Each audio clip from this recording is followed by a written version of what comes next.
নমস্কার বন্ধুরা, কুলদীপ কিচেনে আরেকটি নতুন পর্বে আপনাদের সবাইকে অনেক অনেক স্বাগত। বন্ধুরা, আপনারা সবাই কেমন আছেন? আশা করি খুব ভালো আছেন। বন্ধুরা, আজকে আমি রান্না করব আমাদের পাঞ্জাবিরা মানে আমরা যেইভাবে চানার তরকারি ঘরে রান্না করি ওইটা আপনাদের সাথে শেয়ার করব। আমরা চিট্টা চানা বলি, চিট্টা চানার সবজি বানাবো আজকে। তো ভিডিওতে সাথে থাকুন, আশা করি আপনাদের সবার ভালো লাগবে। তো বন্ধুরা, আছে রান্না করা যায়।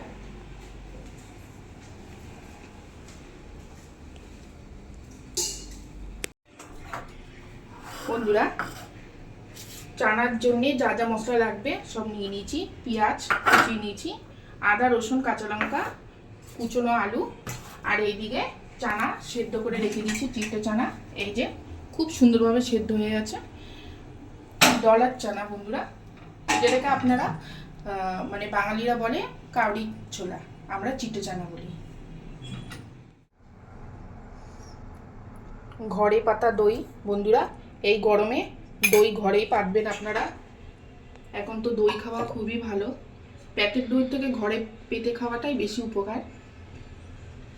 তেল গরম হয়ে গেছে বন্ধুরা, ফোড়নে নিয়ে নিচ্ছি গোটা জিরে, দারচিনি, লবঙ্গ, একটা বড় এলাচ, শুকনো লঙ্কা আর একটা তেজপাতা।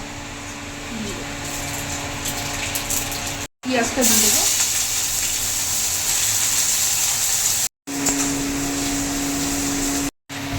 অল্প করে নুন দেবো, যেহেতু বন্ধুরা যখন চানা সেদ্ধ করতে বসিয়েছিলাম ওর মতো আমি নুন দিয়েছি।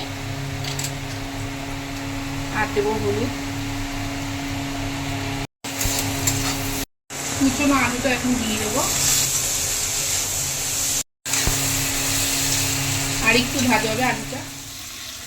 আলুটা সুন্দর করে ভাজা হয়ে গেছে, পেঁয়াজও সুন্দরভাবে ভাজা হয়ে গেছে।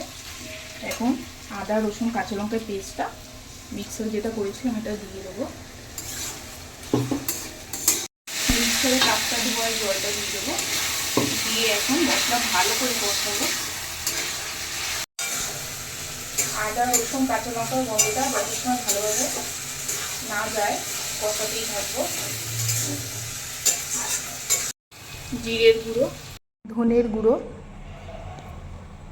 লঙ্কার গুঁড়ো 1 চামচ, আর গোলমরিচের গুঁড়ো। গুঁড়ো মশলা দিয়ে তো ভালোভাবে কষানো হয়ে গেছে। জিরের গুঁড়ো, ধনের গুঁড়ো, লঙ্কার গুঁড়ো সবই দিয়েছি বন্ধুরা। এখন এই ফেটিয়ে রাখা টক দইটা দিয়ে দেবো।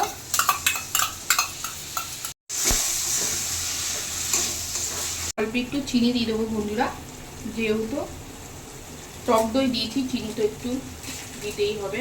আর এই চানা মশলাটা দিয়ে দেবো, দিয়ে আর একটু কষাবো।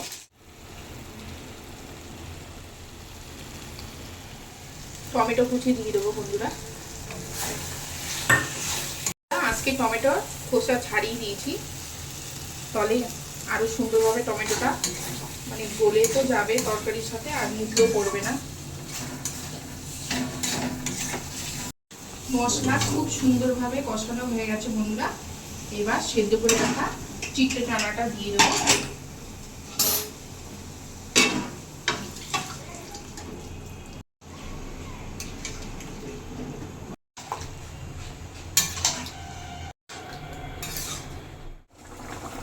করে ঘরে বানানো তৈরি কসুরি মেথি দিয়ে দেবো,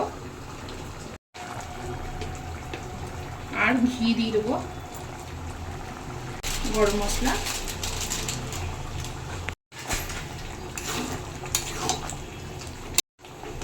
হয়ে গেছে বন্ধুরা চিটে চানার তরকারি। এইভাবে বাড়িতে বানিয়ে আপনারা খেয়ে দেখবেন, এই প্রসেসে দারুণ লাগে খেতে। এটা লুচি দিয়েও ভাল লাগে, পরোটা রুটি দিয়েও ভাল লাগে। আমরা তো এইভাবেই রান্না করে ঘরে এরকমভাবেই খাই।